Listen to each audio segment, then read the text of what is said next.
Hi, I'm Tim. Welcome to Watchbox, and thanks for logging on. If you love what you see here, everything is for sale. Reach out to tmosso at thewatchbox.com. Buy, trade, or sell. Reach out to me directly.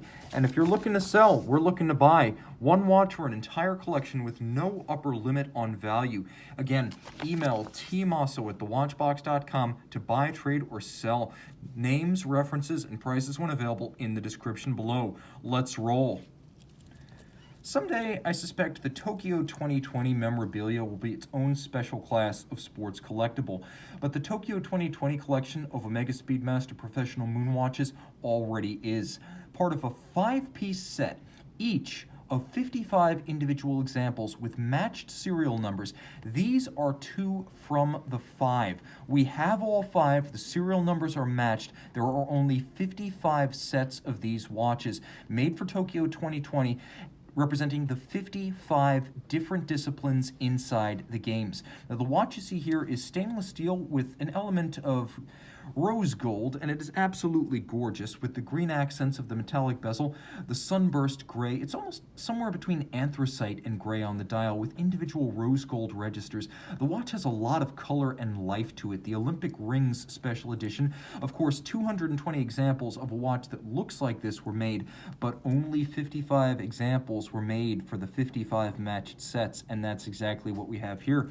It's a 42mm moon watch in steel, which means fundamentally that's how it wears, and it's a very comfortable watch on the wrist with a modern bracelet that is truly the physical and feature equal of its Rolex counterparts.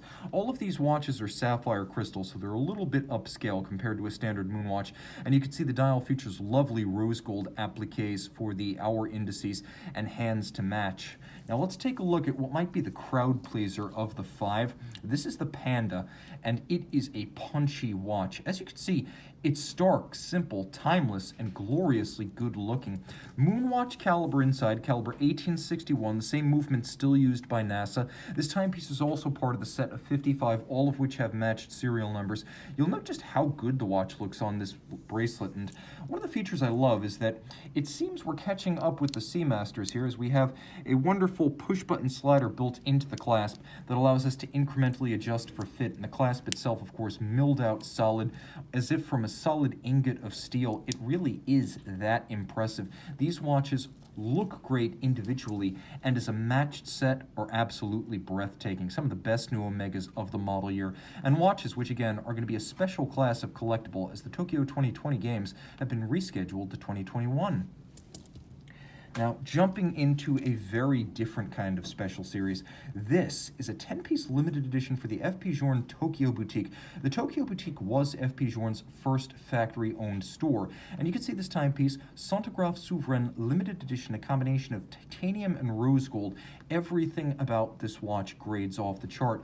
40mm in titanium with rose gold accents. The dial itself is ruthenium on top of white gold, and as you can see, the characteristic Journe dial side bolts here are executed in colored gold to match the trim. The watch also has sapphire individual registers that make it easy to see the underlying mechanism, including the high-beat secondary escapement that handles the centograph, or 1/100th of a second, foudroyant. Of course, you have the rocking system that allows you to start and actually restart. It's not a mono pusher, though. It has that similar profile. You can stop and recommence. 1 second, 20 seconds, 10 minutes. Those are the 3 registers. And the movement through the case back, as you can see, entirely red gold, caliber 1506. The barrel's at the center, pride of place, because it drives 2 drivetrains. One operates the hands that tell the time, one operates the foudroyant and the chronograph. So 1 barrel, 2 drivetrains. That's the second patent registered for this watch. The first, of course, the rocking actuation system, and this one, of course, descended from the Aiguille d'Or winner in 2007, the Centographe Souverain, the watch that won the grand prize at the Oscars of watchmaking. And this is an extraordinarily rare 10-piece titanium and rose gold Tokyo Boutique edition from the year 2016. A truly superlative choice if you want an FP Journe unlike any other. And again, with only 650 to 950 made per year, Journe watches are rare. Get one of the Tokyo Boutique special editions and you're on your way to a very special collection theme within a theme. These watches stand out even in this crowd. Now here's a watch that was made in, shall we say, a more democratic 1,000 pieces. This is the 2018 50th anniversary Jaeger-LeCoultre Polaris Memovox. As you can see, a special series of 1,000 42 millimeters in stainless steel to mark 50 years since the definitive Polaris E859 diving alarm. Now this is the dial that was made famous from 68 to 70. There was a 1965 dial that was a bit more basic, but it wasn't nearly as luminescent. This is the dial most folks associate with the Polaris.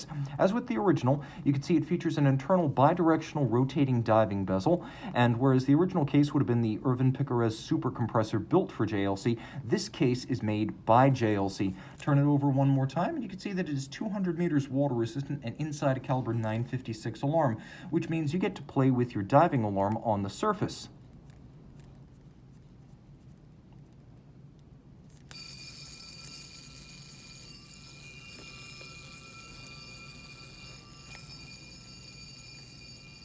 Now, of course, it can ring longer than that, but that serves to demonstrate.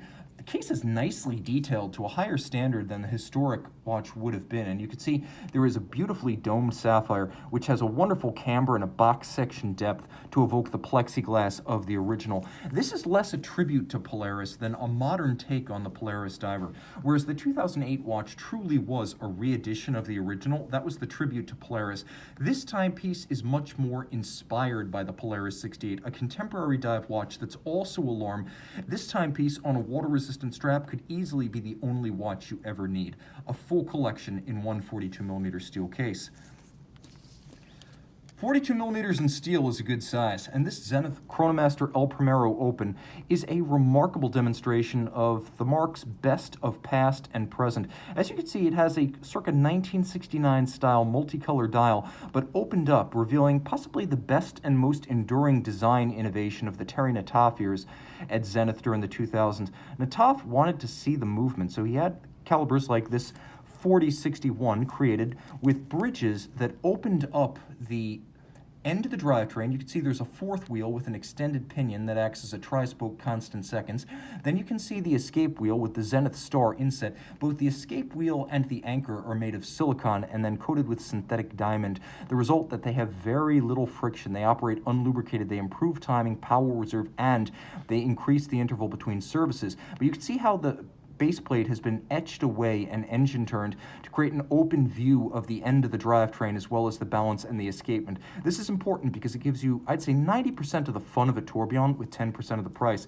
Of course, it's still a column wheel El Primero Chrono, automatic winding, 100 meters water resistant, 52-hour power reserve. You can see with a 100 meter water resistance, this is a sports watch, and the El Primero has always been a good looking chronograph. You can see the operation of the column wheel, the yoke, the levers, the horns, even the recentering hammers, and this is at variance with most automatic chronographs, which frankly cover most of the works with a winding bridge. Not so on the El Primero. You can easily see it in operation. 36,000 vibrations per hour, of course, 10 beats per second. One of the reasons the El Primero chronograph hand has, since 1969, beat away with a smoother sweep than a conventional chronograph. Let's do a quick Lume shot here. And we're back with the Chronomaster by night, as well as the Polaris Memovox from Jaeger-LeCoultre. As you can see, you have a mobile index for the bezel, but then you can also see that the alarm can be set by night, because it too is alarm. I should say, loomed.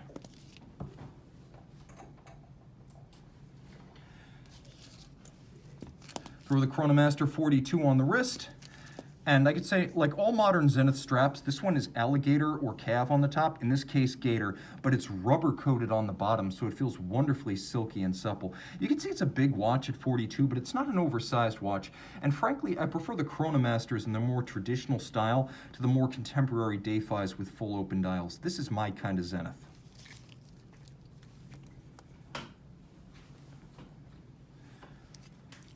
Longtime fans of the show and the channel will know how much I love Sinn Spezialuren of Frankfurt, Germany. Traditionally known for its pilot's watches since the 1990s, Sinn has innovated with unique styles and technologies that have added a lot of value for folks purchasing their wares.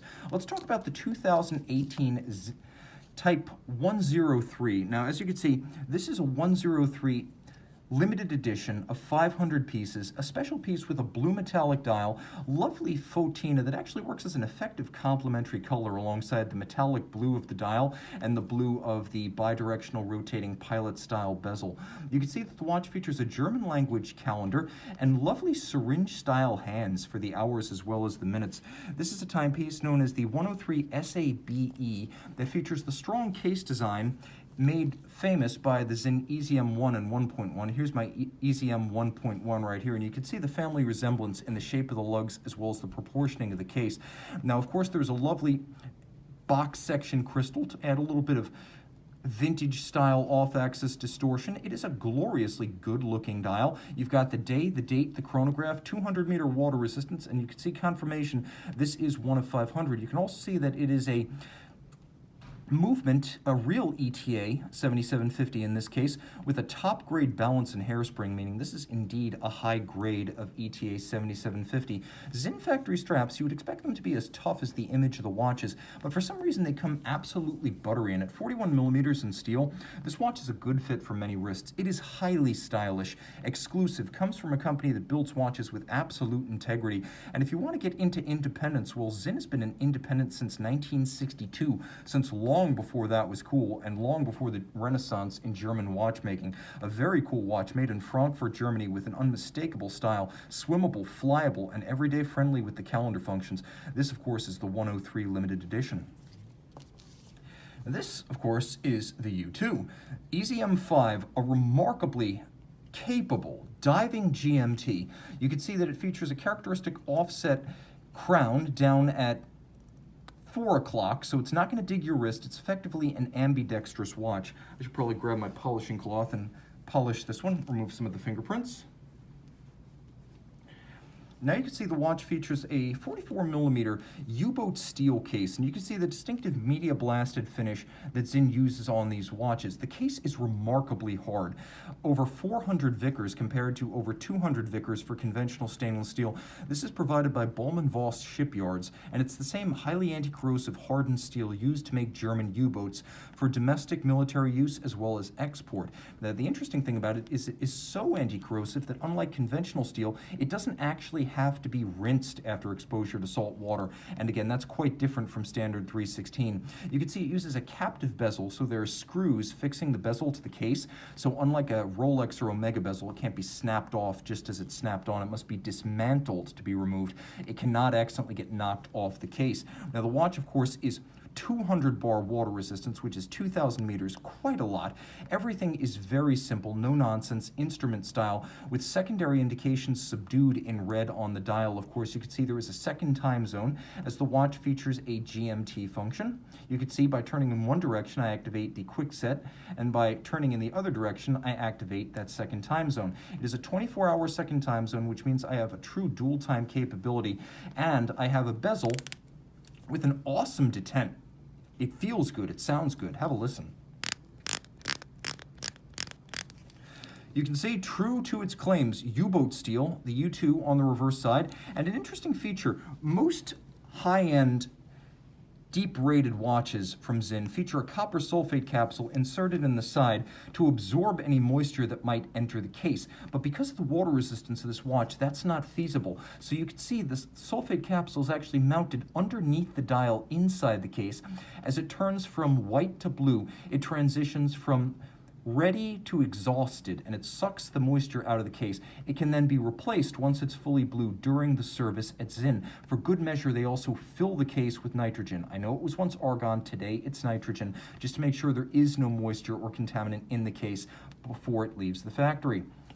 It uses an ETA 2893 base and top grade, which is just one down from Chronometer, and you can see Sinn makes its own cases.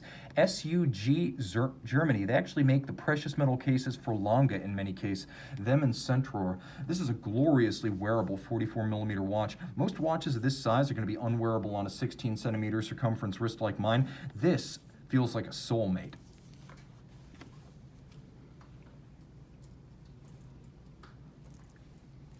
Now here are two soulmates, released within a year of each other back in the 1950s.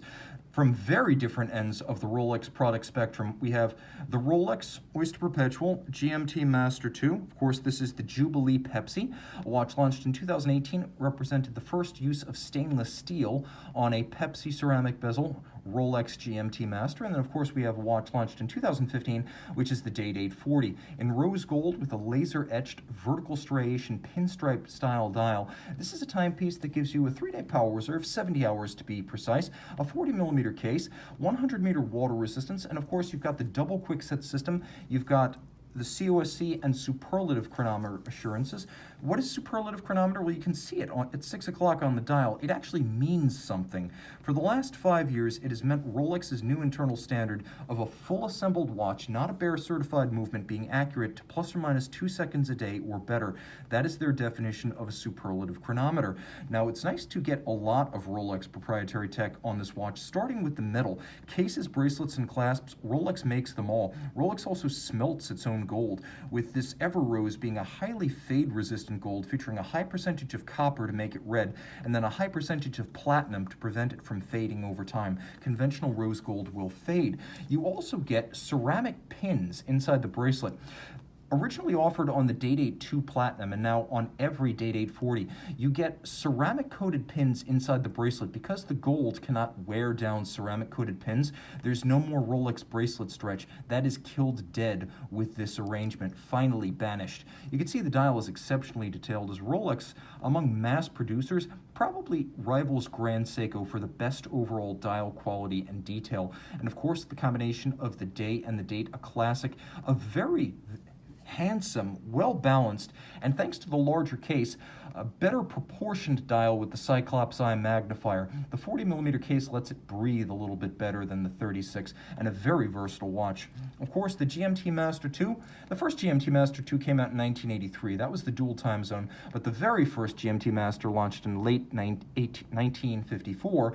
It was a commission for Pan Am. Pan Am pilots needed a watch that would allow them to easily and quickly calculate time at destination. And of course, using a 24-hour hand and the GMT offset with the bidirectional bezel, you could calculate that second time zone. Today, you get a true dual time with the 12-hour and 24-hour hands settable independently. And now I can set them separately and have a true dual time watch. If I set the 24-hour hand to Greenwich Mean Time, I can then use this ceramic insert bezel to temporarily calculate a third time zone. All of this 100 meters water resistant. It includes a high-grade Super Jubilee with all solid links that actually vents better than the Oyster on a hot day. And now all solid link, it makes you question whether you really need the 3-link Oyster bracelet as a sports bracelet. This one has plenty of structural integrity. It also still features the 5mm Easy Link in and out quick adjustment system. 5mm in, 5mm out, very easy to set and size as activity levels change your wrist. Of course, with these Rolex watches, Oyster cases, solid case backs, people sometimes ask, there's not much to see. All the action is on the dial side. Let's do a Lume shot. And there you can see the GMT-Master II. Note all 4 hands are plenty loomed, so you can see both time zones, and there you see the loomed Day-Date 40. Not all Day-Date 40 models are loomed. For me, if it's going to be an everyday watch, it's got to be loomed. That adds the last element. Water resistance, automatic winding, and lume. That makes a daily watch.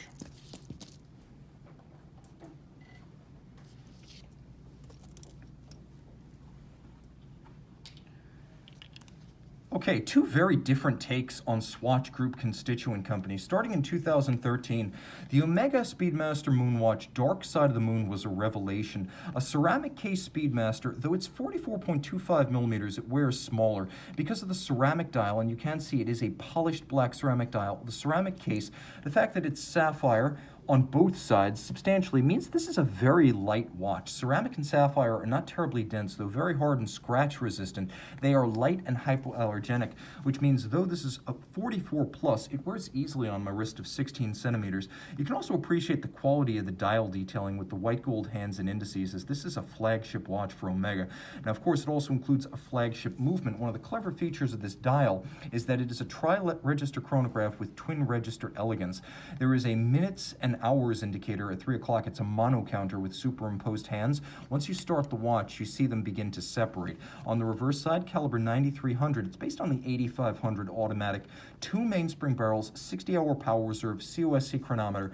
You can see it has a column wheel visible through a skeletonized bridge, and it is both a column wheel chronograph for crisp actuation and a vertical clutch chronograph for smooth engagement. You can also leave it running with no danger to the chronograph thanks to the vertical clutch. One of the interesting features of the 8500s and 9300s, as well as their master chronometer successors, is the ability to change the hour independently of the other hands. You can see the chronograph is even continuing to keep time. Now, if I want to stop the movement, I pull the crown out one more stop, then it enters hacking seconds, and then I can synchronize to a reference time, but it is nice to have the ability to move just the hour if you're traveling. Of course, the movement has an interesting finish with spiral arabesque Côte de Genève on the rotor and the bridges. There's a full bridge with a free spring index, so very shock tolerant. You can just barely see underneath the balance, which has a silicone hairspring, I should mention. It's anti-magnetic, but there's a small subordinate bridge underneath for the tri-level coaxial direct and indirect impulse escapement system, as invented by George Daniels and industrialized by Omega. It is a system that is now accurate. It is a system that is tough. It is a system that extends both the power reserve and the maintenance interval. One of the reasons Omega now offers 5-year warranties is because that system is so easy on the hardware, and it does not require much lubricant. The coaxial system, originally conceived in 1974 by Daniels, was industrialized by Omega in 1999, and today it is probably the most exotic escapement you can buy for under $50,000. All ceramic, scratch-resistant, gorgeous, a modern design classic. Now here is a 1-year model from Glashütte Original. This is the 60s vintage Panodate Dégradé. It is the follow-up to the 2018 green dial fade. This one, a lovely sunburst explosion of oranges and reds. You can see that there's a couple things going on here. First, the dial itself is domed. You'll also note that the hands are rolled on mini rollers to trace the arc of the edge of the dial as well as the crystal. There's a bubble-shaped sapphire designed to evoke the plexiglass crystals of the 60s, and we have a lovely swingin' 60s font used for the quarter Arabics. You can also see that there's a lot going on in the production phase of this dial, as first you start with a stamp that applies many tons on the dial blank to create the curvature as well as the splatter pattern. Then there's a combination of galvanizing to add metallic finishes and hand varnishing, or the application of a lacquer-like substance to create the fade. All of that, and then you can see that the individual indices are actually cut into the dial. So they're cut hard into the dial with a milling machine, and then the recesses themselves are polished. You can see how they're actually three-dimensional. Turn it over, and there's another bubble sapphire across the back, and you can see the caliber 39 automatic winding system, in-house caliber. They make their dials, they make their movements. Geo is a full manufacturer, and this is a 42mm steel watch. There is a time-only version that's smaller, but I find that the 42 is the right size, and it does allow that double-digit date to breathe better. This is a good watch that feels good, looks good, hails from East Germany, and represents something approaching craft fabrication, as the dial itself is extensively handcrafted and the movement is built and tuned by a Geo watchmaker. My favorite feature of the reverse side, there is a double solar spiral applied by hand to the reversing wheel, or I should say the reduction wheel of the winding system, and that beautiful spiral is executed by an artisan who just makes those little parts all day long. It's a highly specialized craft. This watch is awesome.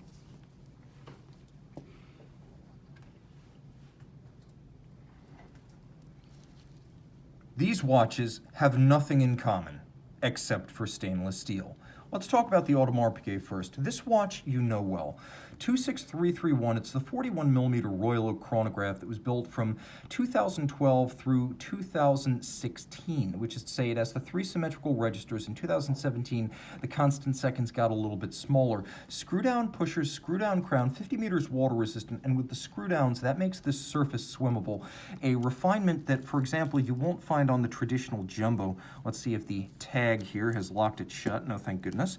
And I can throw it on the wrist and give you a sense of the watch. It's 11.1 millimeters thick, which is to say it's not thick at all. And the reason you buy a Royal Oak is for the craft elements. There are a lot of handsome mass-produced watches.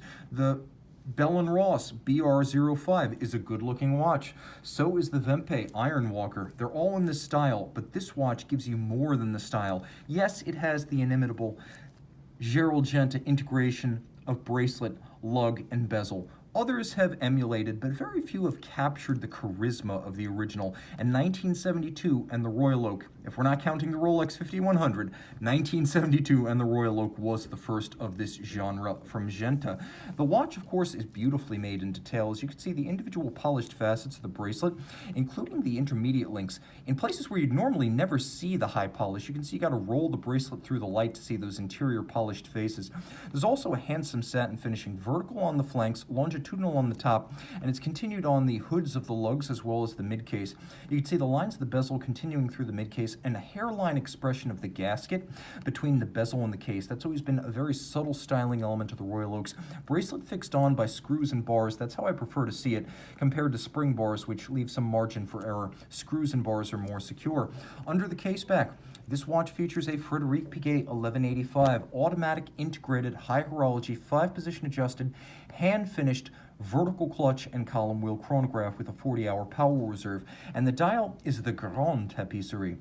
The Grande Tapisserie is the big one, but not the biggest one, as the Mega Tapisserie of the offshore is the largest, but the Grande and the Petite Tapisserie are cut on a pantograph lathe, whereas the Mega Tapisserie on the offshore is stamped. This is fashioned in the traditional manner using a mimicry engine designed in the 19th century, and after 2012 these dials have been created by Audemars Piguet in-house. Prior to 2012 they were Stern Frère, so you get a lot of in-house AP capability here. The bracelet, the case, the dial, the design, all of it memorable, all of it classic. Now, in terms of starting new traditions, Laurent Ferrier is not an old manufacturer, having only been founded in 2008. And in 2017, the company launched the Galet Micro-Rotor Régulateur in the Montre École case. It's 40 millimeters in stainless steel, which is one of the finest qualities of Laurent Ferrier. Not only do they create animated and handsome dials, but they don't force you to pay for precious metal if you don't want it. Now, the Montre École case is designed to evoke the original school watch, pocket watch of Laurent Ferrier. In that fashion, it looks a little bit like an officer's watch style, that is to say, lugs welded more or less to the body of a pocket watch, and while that's not quite what the construction is, it was built as a wristwatch, it does have that aesthetic right down to the onion-style crown. The dial has a lovely matte anthracite finish with individual silver registers which are handsomely dished, and you can see there's a lovely red varnished minutes hand. Hours, minutes, and seconds. It's a regulator, as you can see. Turn it all over, and there is a gorgeous movement inside, and this is as good as it gets. Developed in conjunction with La Fabrique du Temps of Barbacini and Nivas, it's a company owned by LVMH, but fundamentally a high horology warehouse and I would say know-how resource for companies that want to get into the haute de gamme. They helped to get Laurent Ferrier up to speed, and La Fabrique du Temps did some contract work to help design this double direct impulse 3-day power reserve micro-rotor automatic. Now, the Laurent Ferrier angle is the design of the bridges and the finishing, which is world-class. La Fabrique du Temps did most of the engineering and helped out with the computer design, and then there are elements that are so clearly Ferrier: the black polish to the bridge, the guilloche cut of the 22-karat winding mass, the 1, 2, 3, 4, 5, possibly even 6 interior angles on the movement, maybe even 7 and 8, the size of the beveled edges. You could see how broad they are, even without magnification. They're as wide and gorgeous as the likes of Carré Vaudelinen. You'll also note that the Côte de Genève are deeper and wider than conventional, as these stripes are particularly broad and luminous. Now, there's an overcoil hairspring, a free sprung balance, 6-position adjustment, not the chronometer standard of 5. And because of the use of a jeweled staff and ratchets for the pawl-based winding system, you don't actually hear or feel, and I should be clear, it's not a pawl-based winding system like Magic Lever or Peloton. Rather, it uses a ratcheting system with a pawl center to effectively remove the feel and the sound of winding. It is very smooth and very refined. You can also see the amount of black polish is exceptional. You could see it on the decoupling system that decouples the automatic winding when you wind. You could see it on the balance cock. You could see it on all screw heads. You could see it on the bridge that covers the rotor. The black polish is exceptional. The engine turning is tight and voluminous. And you could see that the double direct impulse system, it has 2 nickel phosphorus wheels. It's a lot like the Breguet Natural Escapement in that it only impulses the balance in the direction of its travel. It is very efficient, and it helps this watch to achieve 3 days of power reserve with only a single relatively small barrel. This is a very special watch. A gorgeous piece from one of my favorite independents. I would put their finish up there with anyone.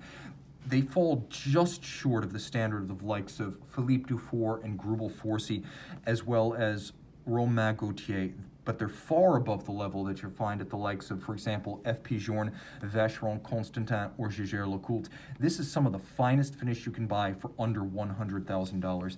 And the watch, beautiful, handsome, well-engineered, beautifully decorated. As a product, it speaks for itself.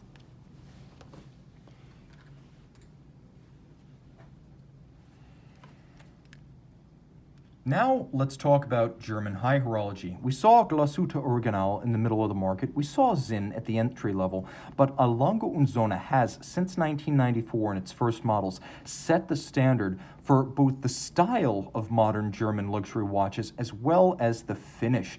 So let's talk a little bit about style. As you can see, the double-digit date, using a patent originally issued to Jaeger-LeCoultre, the double-digit date became a signature of Lange from 1994. Ironically, it was the original Jaeger-LeCoultre double-date patent. JLC went out and created a second one after Gunter Blumlein, one of the fathers of the modern Lange, transferred that IP over to Germany. And you can see right here in the Lange Sohne Lange 1 Day-Matic, the first ever automatic Lange 1, originally launched in 2010. The movement features over 400 parts, but we're getting ahead of ourselves. The case is beautifully made, 39.5 millimeters. It's 1 millimeter bigger than a standard Lange 1. And you can see the Day-Matic is quite straightforward. It features a day and it features a date, and it features all of that with the handsome symmetries of a standard Lange 1. Now, where it's quite different is on the reverse side. When this became the first automatic winding Lange 1, it was a major departure for a model line that had from 1994 always been manual wind. The caliber L021 is a gorgeous looking movement. We'll talk a little bit about Lange calibers. L means Lange, 02 is the year that work started, so you can see 2002.